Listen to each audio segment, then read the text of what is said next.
Checks and Balances by Jake, Alexa, and Jada. Our government in 1787 used the concept of checks and balances.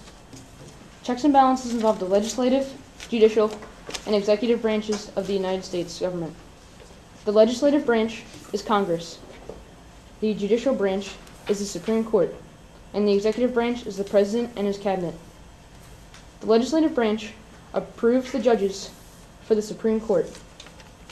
The legislative branch can override a president's veto for a bill. For the override to be successful, they need 2/3 of Congress to vote for the bill to override it. This is how the legislative branch has checks and balances over the other branches of government. The executive branch can veto a bill Congress is interested in passing. The executive branch appoints the judges for the Supreme Court. This is how the executive branch has checks and balances over the other branches of government. The judicial branch can determine if a law or bill passed by Congress was unconstitutional. The judicial branch can determine if policies of the president are unconstitutional.